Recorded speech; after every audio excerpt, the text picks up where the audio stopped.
এই সরকারকে ক্ষমতায় থাকতে হবে যে কোনো মূল্যে আওয়ামী জঙ্গি গোষ্ঠীকে সর্বোচ্চ বিচারের মাধ্যমে হাসিনা কেমালের ফাঁসির দড়িতে ঝুলাতে হবে।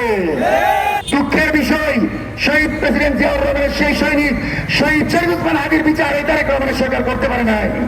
জয়ের আকাঙ্ক্ষার বিপরীতে এই সরকার গিয়ে কোনোভাবে এই সরকার জনগণের সমর্থন পাবে না। আমরা মনে করি ছাত্র জনতার গণ অভ্যুত্থানের মাধ্যমে ফ্যাসিবাদী আওয়ামী লীগের পতন হয়েছে দিল্লির আধিপত্যবাদের। আমরা বিশ্বাস করি এই সরকার, জুলাইয়ের সরকার, যেই সরকার 1400 শহীদের রক্তের উপর দিয়ে প্রতিষ্ঠিত হয়েছে, সেই সরকারের প্রথম এবং প্রধান দায়িত্ব হয়েছে জুলাইয়ের প্রতিটি গণহত্যার বিচার নিশ্চিত করা। এই সরকার যদি জুলাই হত্যাকাণ্ডের বিচার নিশ্চিত না করে ছাত্রলীগ যুবলীগকে মুক্ত বাতাসে ঘুরতে দেয়, 2 বছর এই সরকার ক্ষমতা চালাতে পারবে না। সুতরাং এই সরকারকে ক্ষমতায় থাকতে হবে যে কোনো মূল্যে আওয়ামী জঙ্গি গোষ্ঠীকে সর্বোচ্চ বিচারের মাধ্যমে হাসিনা কেমালের ফাঁসির দড়িতে ঝুলাতে হবে এবং হাসিনা কেমালের ফাঁসি নিশ্চিত করে আওয়ামী লীগের প্রত্যেকটি নেতা কর্মীর বিচার সম্পন্ন করার পর এই সরকার আগামী 5 বছর ভারসাম্যপূর্ণ রাজনৈতিক পরিবেশ নিশ্চিত করতে পারে আমরা মনে করি।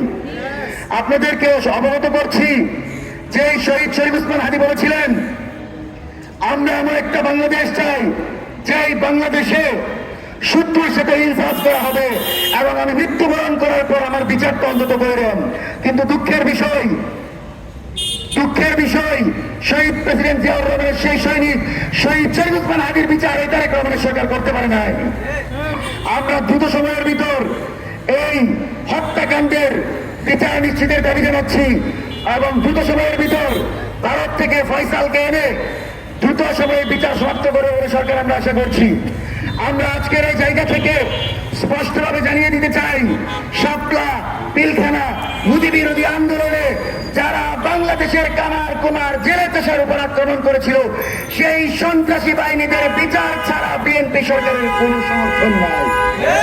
যদি এই সরকার টিকতে চায়, যদি এই সরকার জনগণের মেজরিটি পাওয়ার পর জনগণকে মূল্যায়ন করতে চায়, এই সরকার শহীদ শরীফ ওসমান হাদি হত্যাকাণ্ডের বিচার নিশ্চিত করবে। এই সরকার গণভোটের গণরায় বাস্তবায়ন করবে এবং জয়ের আকাঙ্ক্ষার বিপরীতে এই সরকার গিয়ে কোনোভাবে এই সরকার জনগণের সমর্থন পাবে না। আমরা আশাবাদী, তারেক রহমান চীন সফর করেছেন, সেটাকে আমরা সাধুবাদ জানিয়েছি। তিস্তা চুক্তির ব্যাপারে অগ্রসর হয়েছেন, সেটাকে আমরা সাধুবাদ জানিয়েছি। এখন আপনি জুলাই হত্যাকাণ্ডের বিচার করেন, এখন আপনি হাদি হত্যার বিচার করেন, তবেই আপনি প্রেসিডেন্ট জিয়াউর রহমানের মতো বিপুল সমর্থন পেয়ে বাংলাদেশের ক্ষমতায় থাকতে পারবেন।